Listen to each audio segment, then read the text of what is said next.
nome do Pai, do Filho e do Espírito Santo. Amém. Queridos irmãos e irmãs, que a paz de Jesus e a ternura de Maria estejam sempre com você.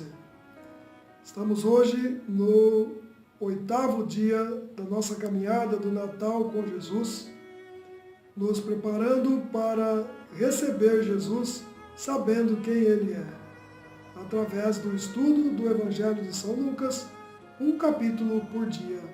E hoje estamos no capítulo 8. Antes de iniciar, peçamos a orientação do Divino Espírito Santo. Vinde, Espírito Santo, e enchei os corações dos vossos fiéis com o fogo do vosso amor. Enviai o vosso Espírito, e tudo será criado, e renovareis a face da terra. Amém. Proclamação do Evangelho de São Lucas, capítulo 8. Piedosas mulheres acompanham Jesus. Depois disso, Jesus andava pelas cidades e aldeias, anunciando a boa nova do reino de Deus. Os 12 estavam com ele, como também algumas mulheres que tinham sido livradas de espíritos malignos e curadas de enfermidades. Maria, chamada Madalena, da qual tinham saído 7 demônios, Joana, mulher de Cusa, procurador de Herodes, Susana e muitas outras que o assistiram com as suas posses. A parábola do semeador. Havia se reunido uma grande multidão. Eram pessoas vindas de várias cidades para junto dele. Ele lhes disse esta parábola. Saiu o semeador a semear a sua semente, e ao semear, parte da semente caiu à beira do caminho. Foi pisada e as aves do céu a comeram. Outra caiu no pedregulho e, tendo nascido, secou por falta de umidade. Outra caiu entre os espinhos, cresceram com ela os espinhos e sufocaram-na. Outra, porém, caiu em terra boa, tendo crescido, produziu fruto 100 por 1. Dito isto, Jesus acrescentou, alteando a voz: Quem tem ouvidos para ouvir, ouça. Os seus discípulos perguntaram-lhe a significação desta parábola. Ele respondeu: A vós é concedido conhecer os mistérios do reino de Deus, mas aos outros se lhes fala por parábolas, de forma que vendo não vejam e ouvindo não entendam. Eis o que significa esta parábola. A semente é a palavra de Deus. Os que estão à beira do caminho são aqueles que ouvem, mas depois vem o demônio e lhes tira a palavra do coração, para que não creiam nem se salvem.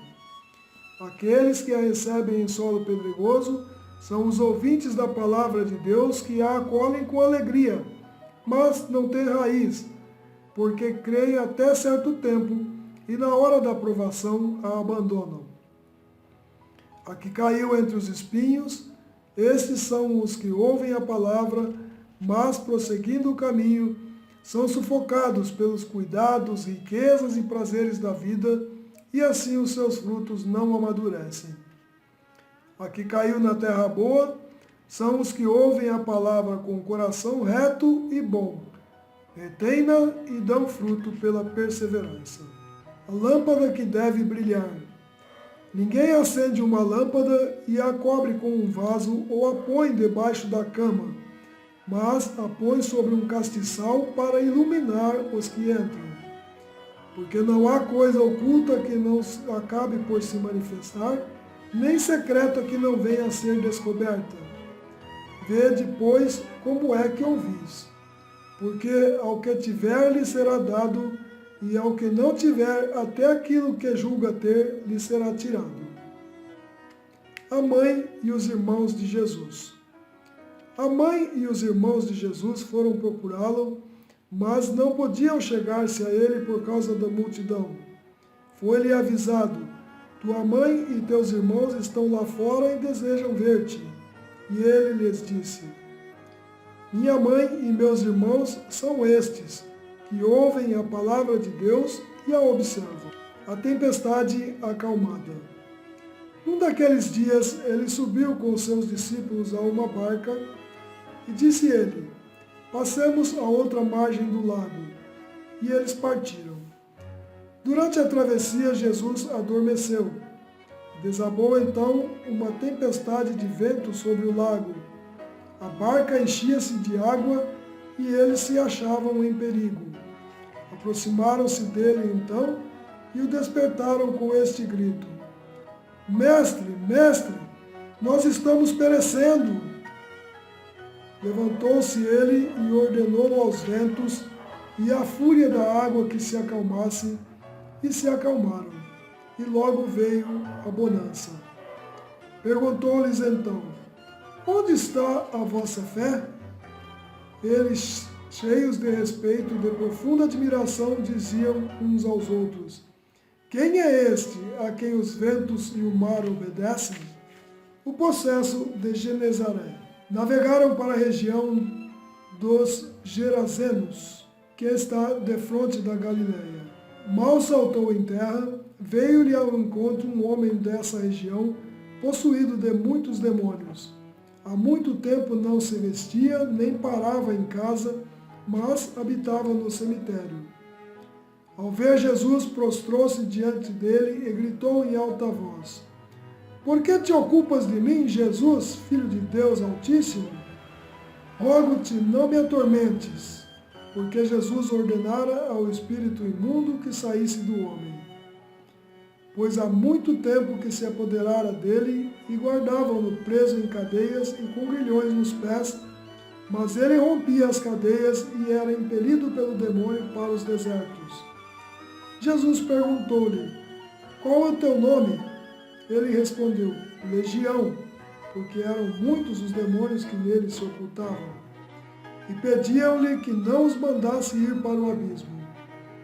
Ora, andava ali pastando no monte uma grande manada de porcos. Rogaram-lhe os demônios que lhes permitisse entrar neles, e ele permitiu. Saíram, pois, os demônios do homem e entraram nos porcos, e a manada de porcos precipitou-se pelo despenhadeiro impetuosamente no lago e afogou-se. Quando aqueles que os guardavam viram o acontecido, fugiram e foram contá-lo na cidade e pelo campo.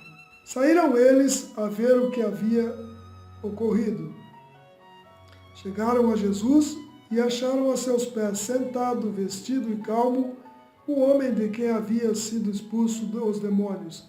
E tomados de medo, ouviram das testemunhas a narração desse exorcismo.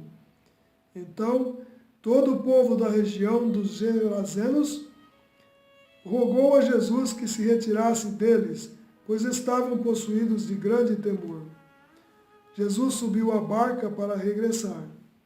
Nesse momento, pedia-lhe o homem de quem tinham saído os demônios para ficar com ele, mas Jesus despediu-o, dizendo: volta para casa e conta quanto Deus te fez.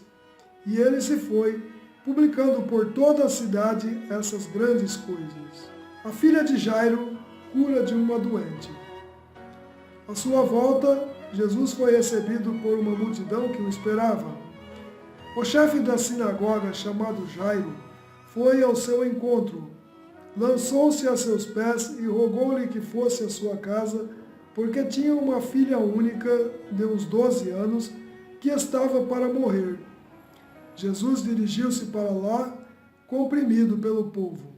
Uma mulher que padecia de um fluxo de sangue havia 12 anos e tinha gasto com médicos todos os seus bens, sem que nenhum a pudesse curar, aproximou-se dele por detrás e tocou-lhe a orla do manto, e no mesmo instante lhe parou o fluxo de sangue.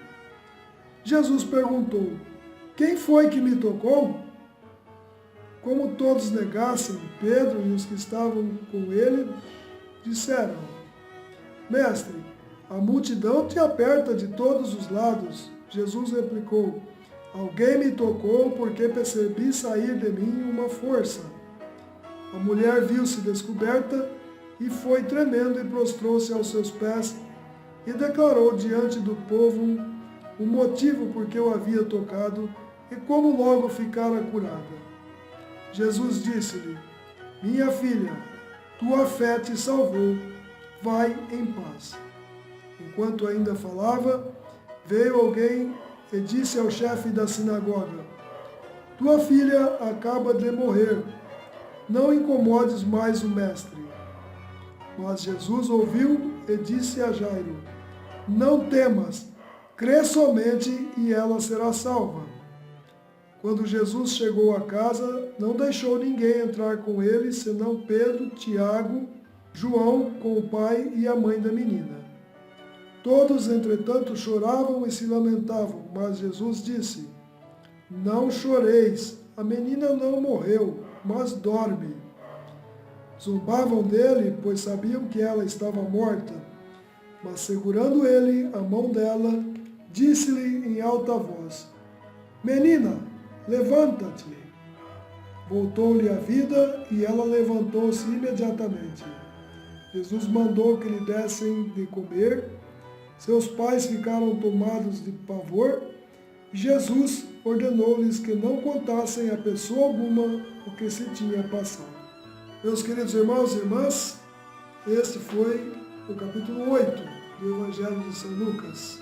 Pegue a sua Bíblia, releia os capítulos de 1 a 8, devagar, com calma, estude, para ir gravando bem as passagens desse Evangelho e conhecendo Jesus cada dia mais. No próximo vídeo, veremos o capítulo 9 do Evangelho de São Lucas. Que Deus nos abençoe e nos guarde e nos ilumine, para que tenhamos a sabedoria necessária para entender a sua vontade através da sua palavra entre nós nas Sagradas Escrituras. Em nome do Pai, do Filho e do Espírito Santo. Amém.